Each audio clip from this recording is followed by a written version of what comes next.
Welcome back to another episode of Black Girls Texting. It's your girl, Sade. Hey, bitches. It's your girl, Charles Pinky. I didn't know we were singing and I'm not prepared. It's Glenn. Oh, I kind of sang.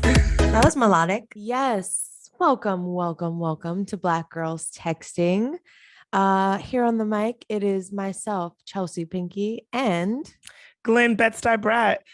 Missing Miss Sade because who knows? Sis Who knows? said she didn't see it on her calendar. No, it's okay. I've been there. Yeah. But anyways, this week it's just the two of us and a lot of things have been happening. I think some things we probably want to save for the solo, but I'll share. I am going to leave some information that I found out on Reddit. Oh goodness, I'm scared. So I found out. Sad? I found out it's not sad. It's not sad. I'm not putting a moral, judgment on this. I'm simply saying I was shocked. And I guess I am kind of putting a moral judgment on it because I said I'm leaving it on red. But I just found out that Maya Angelou's both husbands were white. I didn't know she had two of them. I would have never guessed that when I found out. Literally, my jaw dropped. I don't know why I was so shocked. I feel like somebody else didn't. Let me before I start slandering people. Let me just Google. Not Toni Morrison. Toni Morrison's husband was a Jamaican engineer. I think she met him at Howard. Okay. Or I know he was Jamaican descent, but he was Black. Somebody else loved white people. Was it? I don't want to say the name. There was some other people like this that even James Baldwin loved white men. Wow. Well, you learn something every day, and I cannot speak further on my feelings about this because I respect Queen Maya Maybe they were Angelou. allies. Maybe they were allies. Yep. White kings. I'm sure. Whoa, that term is a little strong to me. I know. Oh God. Yeah, I mean, it is very interesting, right? It's just interesting, right? Yeah. Like, did you know that? I had no idea. I didn't know that. Yeah. I didn't know. I just didn't know. So I'm leaving the fact that I was so shocked on Red. And what I'm replying to is I went to this party this weekend called Donovan's Yard. It was kind of not really planned. My lover and I have been hanging out for what's 24 times 14 hours because he's been off for 2 weeks. Oh, right. You did your 2-week trip or 2 weeks. Yeah. Yes. So we've just been like glued to one another. And it's been really fun. But anyways, we randomly went to this party and it was the first time that I'm hearing just a whole night of like Caribbean music, soca, reggae, Afro beats. And I was like, whoa, am I in Brooklyn? And it was very Never fun. could be, but I'm glad you got a taste. Aggress. It could never be. But, wow. Okay. Miss Brooklyn now. Just a year ago, you were saying how much you hate New York. I know. It's crazy. Now the girl gets one summer. Let's see what song she's singing in January. I will not be here in January. That is for sure. I'm about to be on my expat shit per the Black Girl Doing Shit you're about to listen to coming up soon in the group chat. But that sounds like a lot of fun. Yes. I saw you also got a chopped cheese. Yes. And so you're just living your New York life, trying. Absolutely. From over there. It's so crazy because I used to always be obsessed with LA and I don't know what happened, but like I think you're just being anti, and when you visit me, you will be fucking it probably will come back again. It's great. Yeah, it probably will come back again. Yeah. But you're enjoying, I mean, I think New York summer, there is something about, and I am hearing from people that live in LA or for a long period of time, or people who are from LA, they're like, it's exciting now, but then you're going to get so used to warm weather and it's like, you're not going to appreciate it the same way. So like the thing about New York summer is that is your time to shine. It is. I mean, that kind of brings me to my on red is that like summer is ending, and I'm like, where the fuck did it go? Like you could feel it in the air. The air is actually cooling down, and it's crazy. Yeah. But I will say that I did my damn thing. I did the damn thing this summer. It's been fantastic. We just got back from Grenada for Sade's birthday. That was crazy. Definitely saving it for a solo episode because wow. I also want to hear some tea, but anyways, we can talk about that on the so Patreon. Much tea. This is actually kind of a random thing, but because we just came back from the trip with Sade, and there were some people on that trip that I went to high school with. One of our good friends who lives in Mexico City, and she came back to New York, and we kind of like hung out for a few days. And it was so wild that I still get in these circles of people, and they really still talk about people from our high school all the time, literally. All the time? All the time. And I guess it's because when we're together, we're like in a high school group, and we'll be like, remember such and such and how they did da da da da da. That happens. Blah, blah, blah, blah, blah, blah. And I'm like, this is so crazy. Every time they say anything, I have no idea what they're talking about. I'm like, sorry, I don't recall. That was like 15 years ago. I have fucking no clue. And they remember like every detail. Everything. And I was like, damn, this is kind of weird that we're talking about high school like this. But then I was like, you know what? Maybe it's because New York City is low key like a small town, and we're still New Yorkers that went to high school together and still live in the city. And it's like the same way you would do that anywhere, right? Yeah. Maybe. But also the fact that that is your point of reference for those friends, right? Yeah. That's where you knew them. So that's where probably you have, because same when I get around my friends from Spain, it's like everything is about Spain. We're talking about Spain. It's like, isn't that crazy though? You don't feel old? Like you're like, we're talking about these old memories. What are you up to now? Right. You know, it's like kind of crazy. It's crazy. And then I'm going to reply to, speaking of high school, I went to this event with some old high school friends that was hosted by the Brujas of Brooklyn and Penda from Proho. They hosted this a cord cutting workshop that was all related to like your sexual history and wellness. And you could like think about a person or some sort of like a past lover and cut them out of your life through this like Kundalini yoga ritual. So you cut a nigga? I was about to be like, ain't nothing that cut that bitch off. I thought I was gonna cut somebody off, but like it didn't. Like I couldn't bring up a person. Oh, which was fine. I ended up just like trying to cut like emotions, like not even like I ended up cutting like I was really focusing on cutting like shame, because I just been like my anxiety is tied up in a lot of like shame, and just I'll just like, fuck, why'd you do that? Like I just like just a lot of like self-deprecating thoughts and talk. So I was just like trying to cut that shit the whole time. I was just like shame, cutting. But people in that room, bitch, it was intense. People were crying. Like it also was really cool because there were a lot of men in the room, and I expected it to just be like a very woman event, just by assumption, you know. And I was like, look at these men. Yeah, they could cut ties. Oh, okay. I thought it was like related to the womb. I did too for some reason, but I don't think it actually was. It wasn't the womb. It was just like sexual organs. Yeah, or not even. Hold on. I would love to. I'm gonna tell you what it said because it was actually kind of interesting. And I was like, oh shit, we about to do this. Hold on. Well, as you look that up, there are definitely, you know, if I could cut them, just like cut them. Just not in a way that it's like you're still thinking about them, but if I could just like eliminate you from my history, it would be fine. You know, exactly. I think it's like you can like remove the ties that they have on you, and shit like that, or like the hold. Here I found it. Here it says the goal was to create we're supposed to be creating a safe container where you can relax, drop into your bodies, and begin to remove the energetic cords that may be haunting you.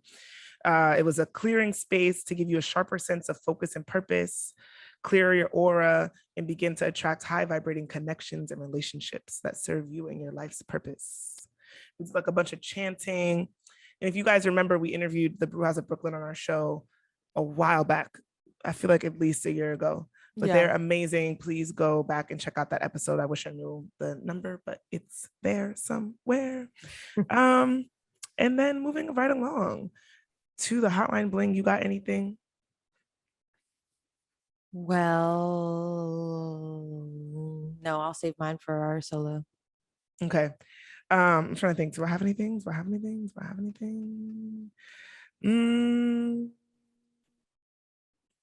No. Told them we should remove this segment. No, I mean I do have stuff, but like that would be really fun on the solo too. I mean, I'm just looking through my text right now. This is not interesting at all, but no, I'm not going to share that. Anyway. Okay. So right.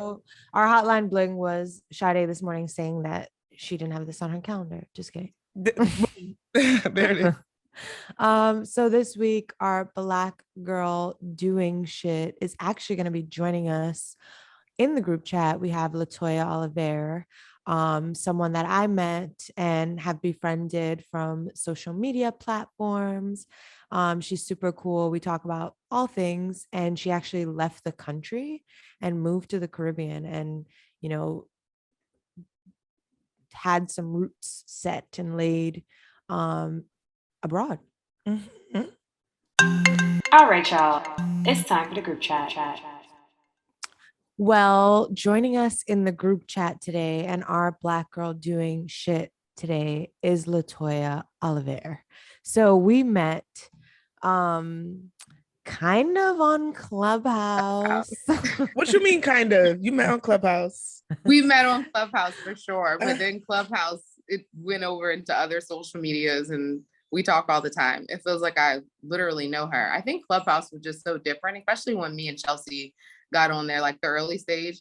I felt like you were able to really build relationships. I know I built a lot of relationships on Clubhouse that have sort of transitioned into other things outside of that platform. So I think it was an interesting time to be a part of Clubhouse, and I'm happy I met Chelsea there. But now we really talk on Instagram. Yes. Oh my gosh. They make fun of me for still, I don't participate anymore, but I listen in. But it's just, it has really changed that platform. I haven't been on it this year. Everyone's told me that, but I told you my son or my daughter, one of them broke my phone, and I got a new phone, and then I couldn't log back in, and then it was just like too many steps to try to recover an account, and I really didn't care that much. It served its purpose. I think I was perfect for the pandemic. Yeah, perfect for that time. Like Versus, no one cares anymore. I know Versus really fell off. Damn, it became too much of a production. But Diddy's gonna do a Versus with Jermaine They shouldn't have sold it to those white people. So, you know, sometimes that happens. And what did they default? See, that's another thing, like Chelsea, what I was telling you, like the idea of paying me in portions. No, literally, like I want my entire check at one time. I'm not going to give you an opportunity to screw me. That's so absurd. So yeah, it's weird that they're like chasing. And then the fact that this white company has already scammed other artists, I think that they should have a little bit more common sense in that at this stage of their career. So yeah, rest in peace to Versus. Moving on. Look at us on our tangents. Anyways, we invited you on specifically because, so I saw this article on Bloomberg and they were talking about how a record number of women are leaving the country and exploring elsewhere. So there's this website called Where Can I Live? And they said that on June 24th, that leaked copy that came out about them overturning Roe v. Wade or trying to, basically caused a 70% jump in all of their like usership. So people were like trying to get the hell out. And then 39. Yeah, it's crazy. And this jump was driven by 39%, women, a 39% to 47% jump in American women using the platform. So it made me think about you and your time leaving this country when something shifted. Can you tell us about like your decision to leave this country? Yeah, so and it's cliche because I don't want to say it has anything to do with a relationship, but like I was planning on moving out of the country in 2016 because I was ending a relationship. That was in May. I wasn't planning to actually move out the country. I went on vacation to Barbados for 3 days, and I really liked it. And then when Trump started like getting a lot of fans, and I was like, oh shit, once he won the primaries, I was like, I'm out of here. So September 28th, 2016, I left Philly and I moved to Barbados. I didn't know anyone there, except like a taxi driver, like this older woman who I met who was driving me around when I was there. But I didn't really know anyone. I just liked the idea of going to the ATM and pulling money out with Black people on it. And everyone made me feel really comfortable. I was like really big at that time too, like over 300 pounds. No one was looking at me like for being fat. I felt really like calm. So I was like, all right, I think this would be a better fit for me. I was already working from home. I have been working from home since like 2013. So pre-pandemic, I sort of was accustomed to that sort of work environment. So I moved over to Barbados. I think with Donald Trump, it's like I'm used to the idea of having like a racist president. But for me, it was just like I knew that once he got in, because I feel like ever since Barack Obama had first got elected, which is my first election, I was 18 when I voted for him. I felt like they had been sort of the other party, right? Or if you want to call them that, have been sort of crying for a Donald Trump sort of archetype. They wanted everyone to play that role. And I guess the older generation of Republicans, they just weren't into it. But I knew that Roe v. Wade, like I knew that if Republicans got someone like Donald Trump in office, right, they could do a lot of unethical things and blame it on the fact that he's not like a political person. And, you know, he's just like, a regular Joe, which is weird since he's like a billionaire. Right. But that would lead to a lot of our rights being taken away. Like I knew it would start with the attack on women, and then it'll be the gay people. So it'll be like LGBTQ. It'll just be like the government is going to be in our bedrooms. And for me, I also am someone who's like big on Black liberation. I've always sort of been involved in protesting and with different like grassroots organizations. And I think that at that point, because I was 26. Yeah, I was 26 when I moved. It was just like, I've been doing this for a long time and I don't really see the value in it. Because like the more I learned, the less I felt like America actually belonged to me. Like definitely Black American culture is a thing. But I also feel like a lot of our culture has been built out of this trauma, you know, as a result of human trafficking. And I think that if anything, America owes Black people, and then they should let us just go about our way, because I don't see the value in America anymore. So yeah, I left in 2016. I met my husband in 2017. Okay, wait. So you made the conscious decision to go to like a Black country. Yes, that was important, because at first I was going to go to Mexico because I had lived there for a couple months before, and I really enjoy Latin America. My father's from the Dominican Republic. So I was going to go to Mexico, but going to Barbados for those 3 days, like it was so different than any other experience I had traveling. Like I always feel comfortable traveling, particularly, you know, I've backpacked through South America. So like through Latin American countries, I've been to 29 countries. I always feel safe and I've traveled a lot alone. But it was something about coming to Barbados, especially it being such an impromptu trip, nothing that I like planned. And feel like I was at home. Like I stayed in an all-inclusive resort and didn't even eat at the hotel. Like I was outside and everybody was treating me like family, even at the hotel. Like I go by Latoya and Nicole. So like some people I say my name's Latoya and other people I say Nicole, but like everyone knew me at the hotel. And it just felt like, damn, it's something to be said about like being in a country where you're not a minority, right? Like, because we realistically calling ourselves minority just as weird because we are the global majority. But like being in a country and everybody's Black, no one really looks at you for being suspicious, or like it just feels like a different level of comfort. That's why I've like made the conscious decision, even though I had both of my children in the States. By the time they were 3 months, they were back. Sorry, I have like dry mouth right now. No, it's okay. 3 months, they were in the Caribbean, and they have like the highest self-esteem. They're like the kids. I think that some of the things that I experienced in my challenges growing up, being really smart, going to school with a lot of white kids, not really understanding racism, until I was old enough to go to therapy and process some of those microaggressive moments that I experienced.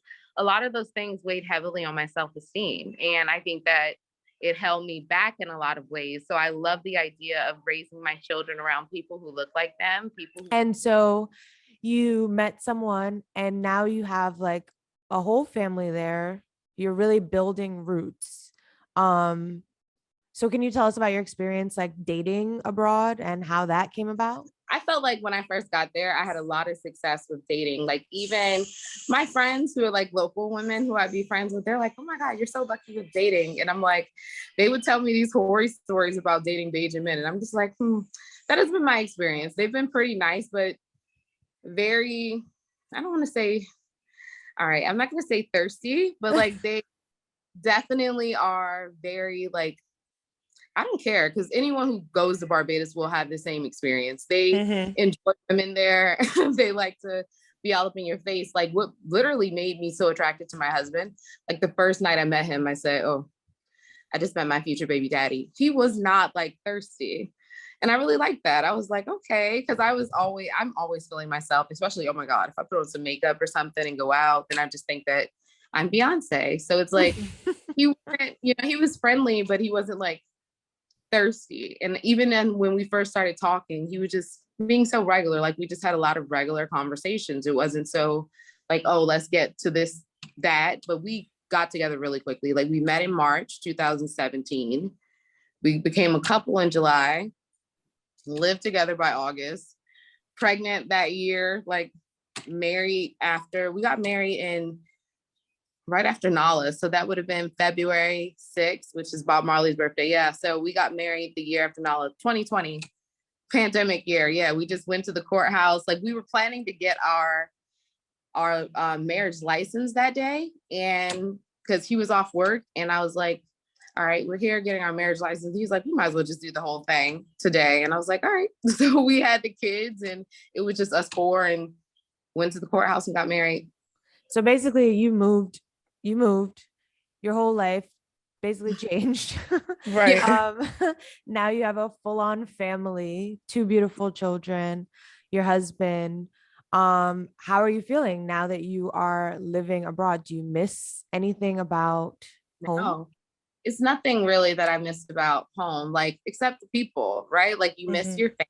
But I lived in Barbados for 5 years. So I moved to Barbados in 2016. We moved here to St. Lucia last year in August, like late August.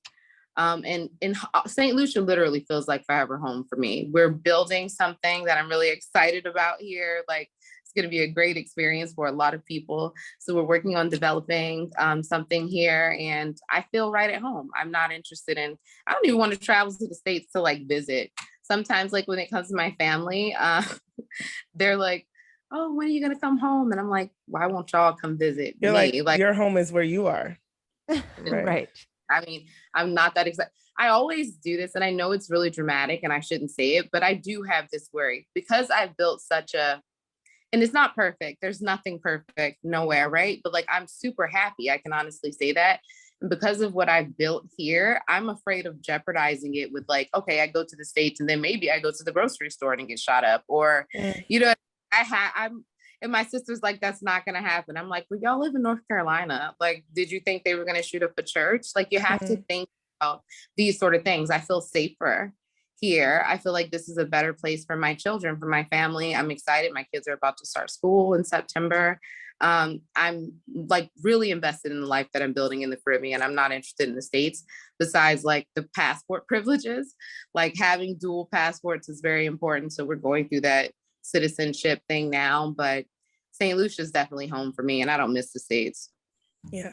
When I visited Ghana a few years back and I met these people that part of like an African-American expat group, but it was interesting because they all sort of only hung out with each other and in gated communities and created their own sort of escape away, like very intentionally away from America, but to be amongst each other. And there felt like there was this divide that they were not really like engaging with the country that they were living in, especially as Black people.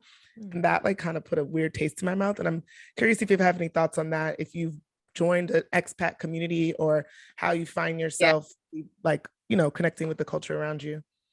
So I'm on expat.com. Even before I moved, like when I made the decision I was going to move to Barbados, that was in May. And then I had to move with like 3 dogs, no, 2 dogs, 3 cats, and my bestie moved there for like a couple months. And then she moved back to the States. But I did a lot of expat group, like joining those communities on Facebook. But I realized very quickly when I got to Barbados, I can make friends anywhere. Like I do that all the time. I have friends that I've met throughout travel. So for me, I've never been a person that even goes to countries and like only stay in tourist areas. That's not really my personality. I feel like I really enjoy people. So while I am a part of those groups, like I've been to some of the meetups and stuff like that, the majority of the people who I'm friends with are local people because I consider myself like a part of that community at this point. Like I've lived there for years. Literally, I have an expat friend in St. Lucia, but I don't even have any expat friends in Barbados. Like everybody that I hung out with, I lived even like, for like 2 years, we lived in the housing area. Like my husband and I, when I wasn't working, because I didn't work for a while, for 3 years to stay home, be a mom. And we cut back on a lifestyle, right? Like when I first met my husband, I was living in a house with a pool. And then like my husband, he worked in landscaping and he made less money than me. So we ended up downsizing and living in a housing area in like a 2-bedroom house with 1 bath. And everyone in that area was like a low income area. You know what I mean? Like when you think of a housing area, you would think of, we didn't live in the actual like apartment community, which would be like the projects, but they were like literally behind our house. Like it was on our street, just a bunch of houses, and it was very cheap rent. I think our rent was like $600. So I feel like a lot of the people miss out when they go to other countries, like and become expats, and they only want to hang out with expats. One, you spend a lot of money. For example, when I first moved to Barbados, my first apartment was $17.50 US. And I thought that was cheap.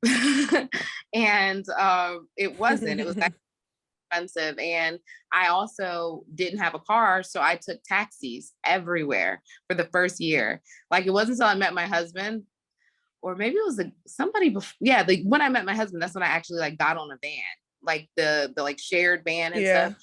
My life definitely changed. I think a lot of it, I have to credit that to my husband, because I was sort of living, even though I was friends with locals, I was still living with a tourist mindset, going out every day, doing all that. But then taxis, right? Really that like I'm working in a country and I'm taking advantage of the fact that I have more money than like the local. So that's my other question. Were you getting paid? You were getting paid in US? Yes, I always get paid at US. They gonna pay me.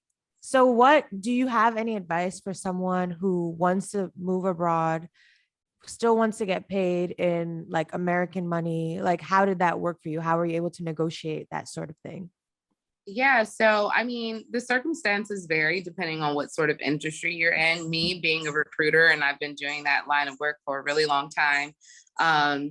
A lot of when everybody's already working from home, like I was working for a company that was doing remote work before I even moved to the Caribbean. So they were located in Tucson. They never seen me. I was in Philly, you know what I mean? So I requested it. I was like, hey, I'm interested in moving out of the country. Da, da, da, da. They were like, okay, it's approved.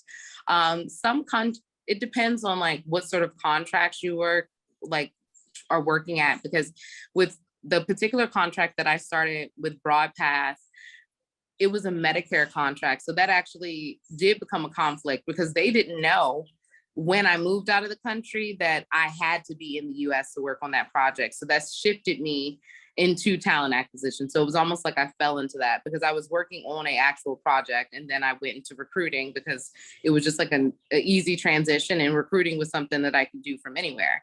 I would say especially if you're an engineer, if you work in tech, especially, most companies don't care if you're located in the United States. They just want to know that you're legally able to work in the United States. So if you have like, you know what I mean, you have your passport, you have like a address or something like that, like how would they know?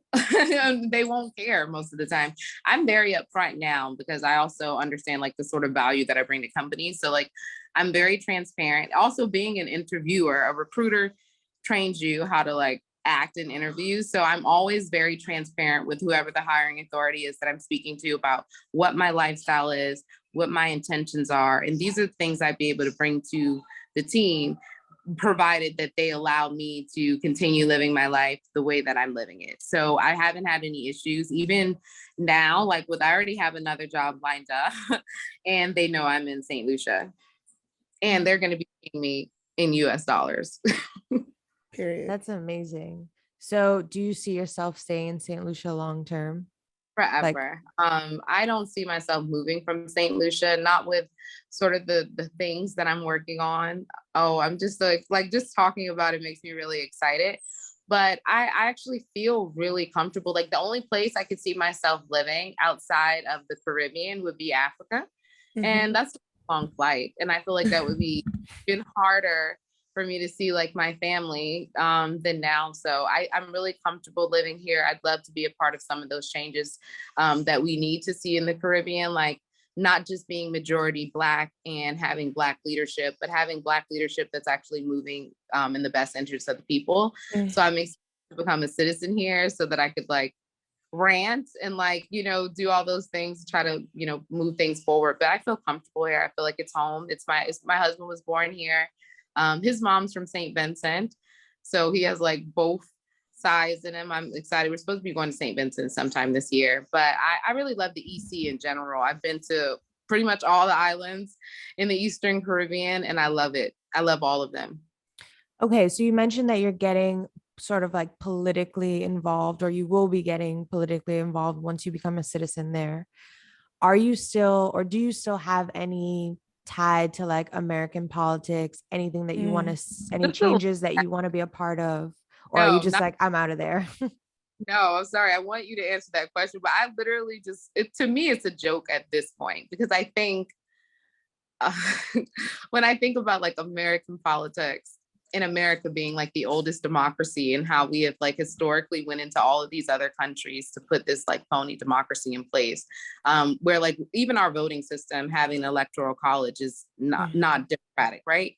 So I think at this point, America has sort of just been existing off of really old, outdated language and like all of these things. And now it's just starting to erupt.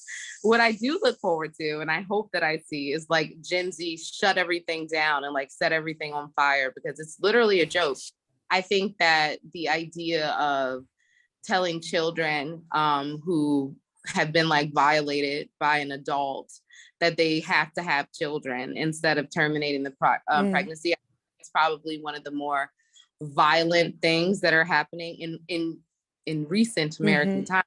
I think for that to be happening in 2022, and just the amount of power that, you know, the political pieces have, I feel like they always work together to work against us. So it's like, I was really invested in being a Democrat. I've been voting since I was 18. I even voted from here. I still vote, right? Like, why not?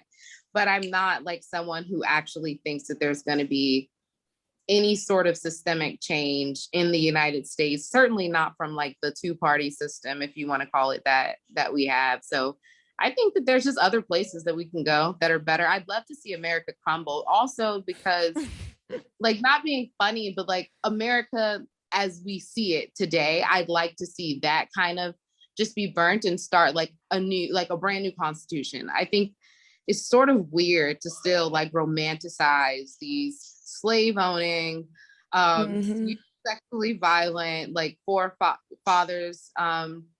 It feels really nasty to me now. I think that we can either move somewhere else or America would have to get to a place where it's like, all right, let's start over. Let's just like, a lot of shitty things have happened, but let's work towards making this equitable and let's like have a new constitution. I think it would have to start there because I've actually read the Constitution.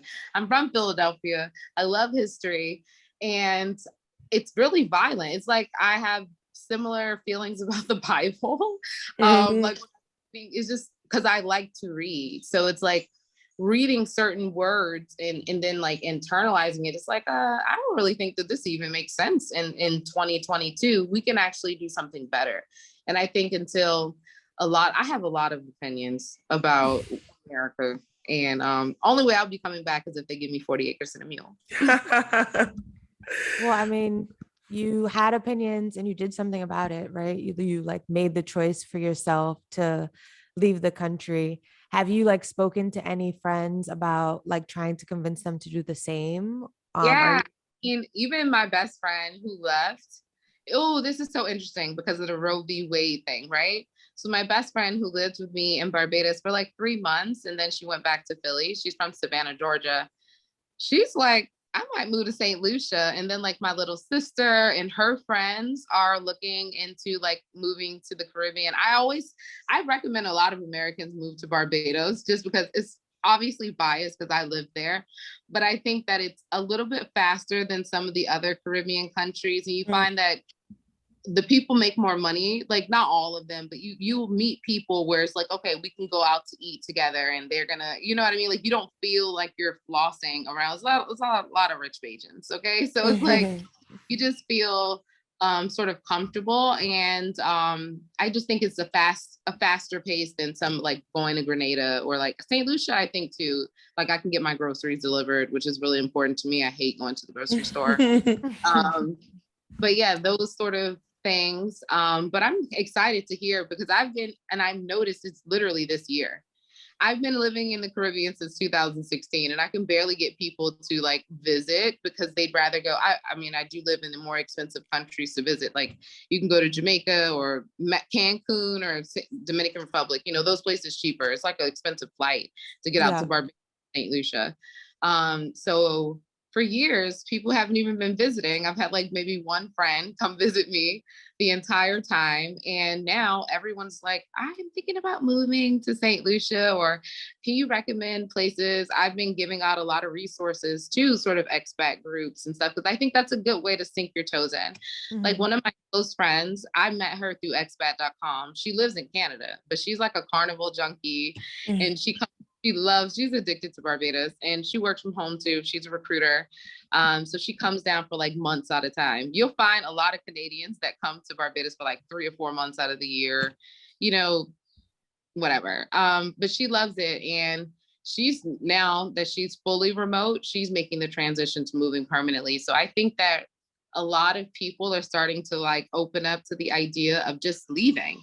I mean, fighting, I can't lie. I was protesting. I've been in the streets. I've had the altercations with the LAPD, so many different police departments, you know, and it's like, after a while, you just feel like, how long am I going to do this? And I feel like that was actually more labor intensive than me sort of just letting it go and getting from it, and be it my USD 6-figure salary, right? And then moving somewhere else where I feel like I can be appreciated as a human being more. And again, the Caribbean is not perfect. No place in the world is perfect. I mean, I think a perfect world, we'd all be like eating out of our own gardens and not wasting money, you know, to ship food from point A to point B, and destroying the earth. But there's no such thing as perfect. And you can be super principled and miserable, or you can make decisions that make you happy and enjoy the time that you have here on earth and try to make it a better. So that's what I'm doing. And I've chosen St. Lucia as home base for that. Yeah. I love that you said that. I think that like what I feel most whenever I hear your story is that you were prioritizing your happiness and like did what you wanted to do, and you found it and multiplied it. Like I know how obsessed you are with your babies and like they're perfect. Kids at first, and that's what makes it like the night I met Kui, I was like, oh, I told my friend Lynn, girl, I just met my future baby daddy, and it was so clear that we were gonna have babies, they were gonna be amazing, but I couldn't have dreamt of these kids. Like they're far greater than anything I ever could have expected. But like, yeah, I was really unhappy when I left the States. I was unhappy because I was a very politically driven person. I've always been very involved in like aggressive things. You know what I mean? I was very much so, I just seen this, somebody say this on Instagram, but like walking in my masculine all the time. And I still do. You said that you're half Dominican and your other half is a Black American. Black American, yeah.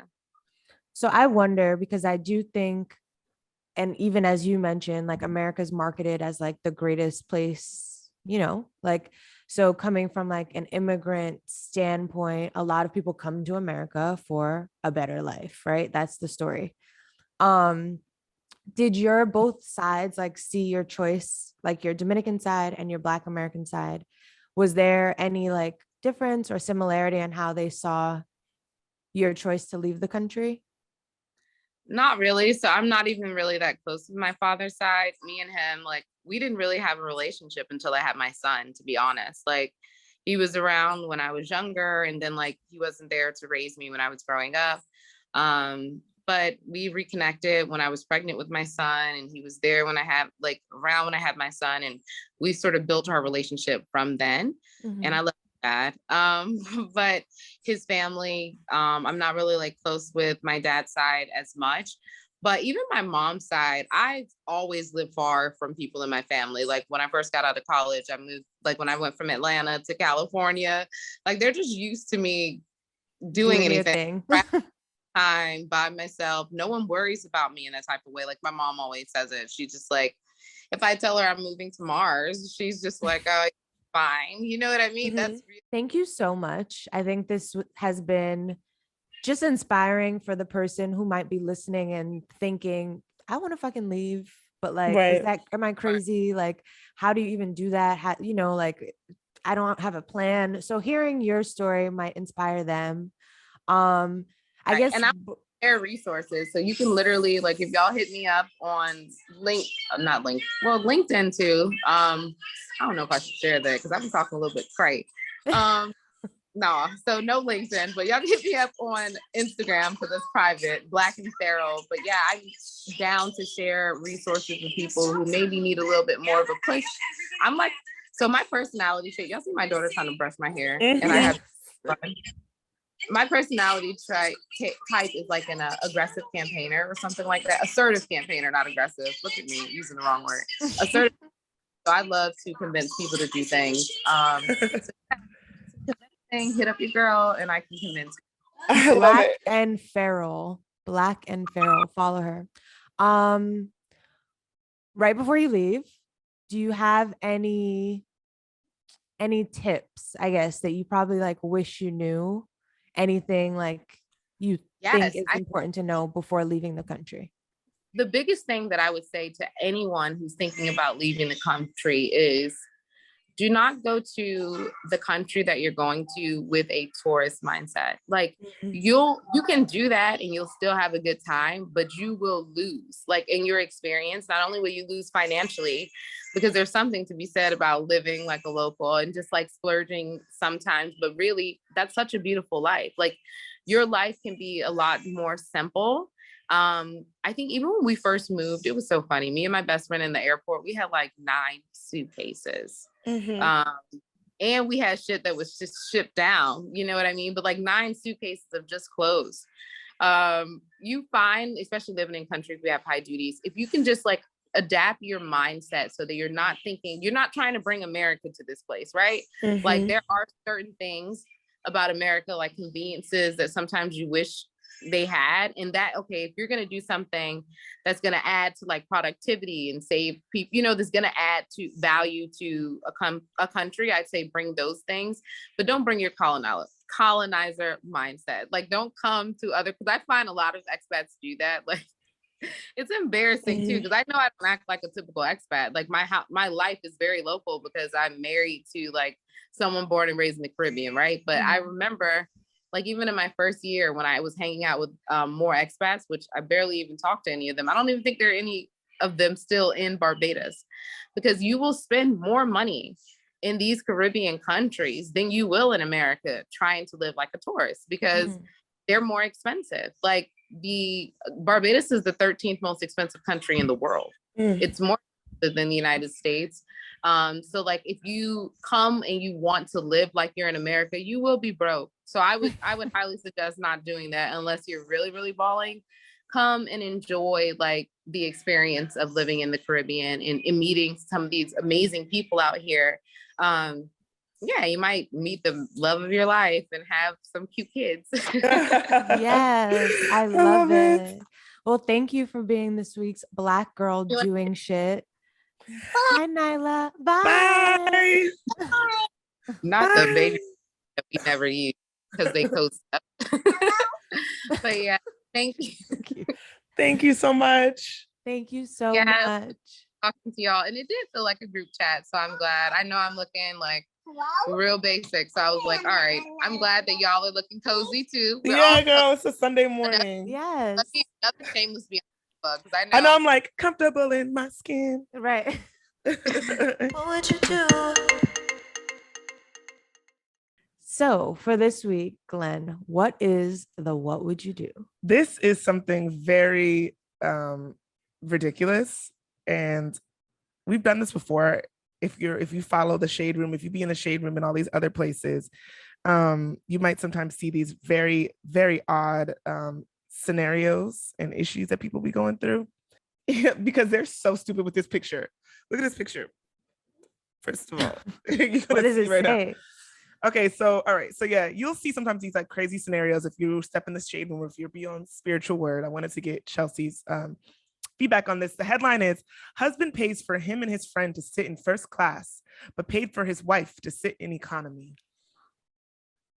She wrote, my husband and I haven't been on a trip out of the country for years. Well, he goes every year with his best friend.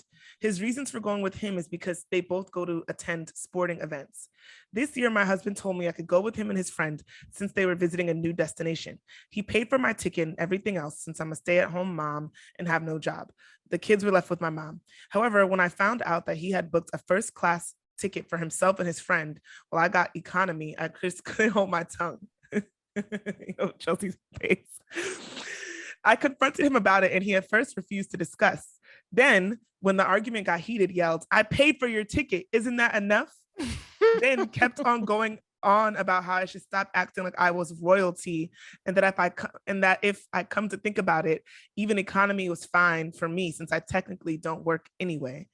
I cried because of what he said, but decided just to not go altogether. He changed his tone and started begging me to just go with what he planned, but I declined. I went to pick the kids up from my mom's house and he came back 3 hours later, huffing and puffing about what happened. His friend sent me a text calling me entitled and said that this was the reason why he didn't want my husband to take me with them on the trip in the first place, and I just proved his point.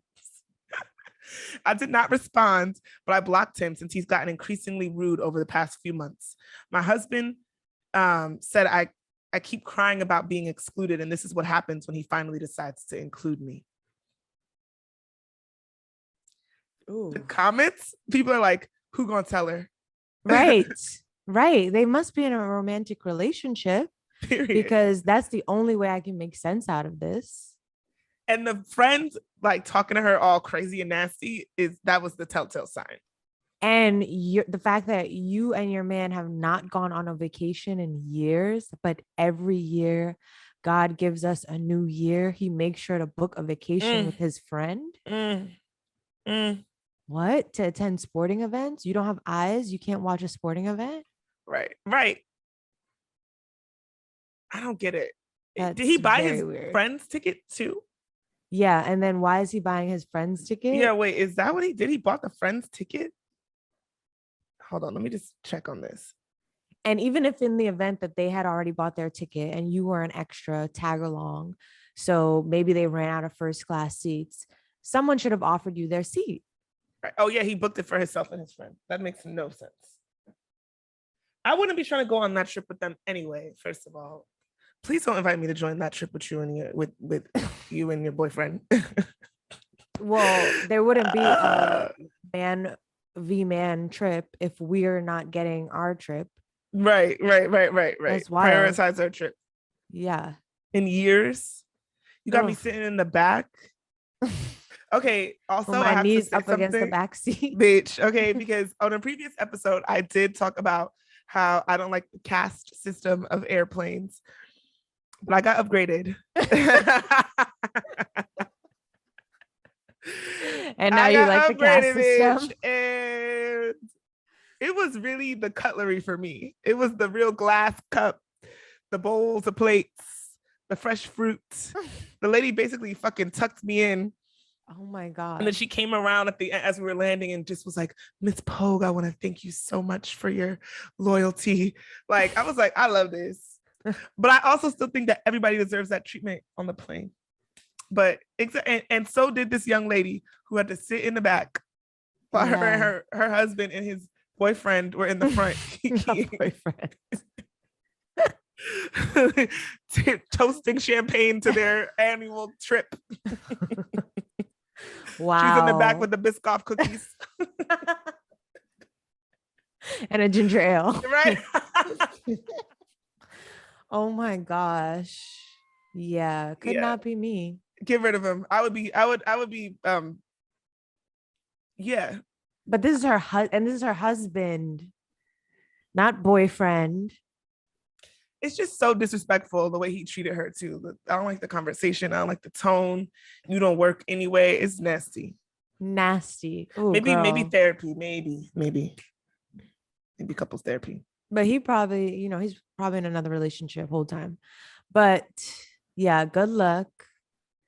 And also, this was from the Shade Room. Yes. Can y'all send us some what would you do's? The email remains the same. hello@blackgirlstexting.com. You can also go on blackgirlstexting.com and there's like a thing where you can submit a question, I think, possibly. And then patrons, you know how to ask your question. You could send us a message or whatever, but it's Patreon / unsure Black Girls Texting. All right. Bye, y'all. Bye.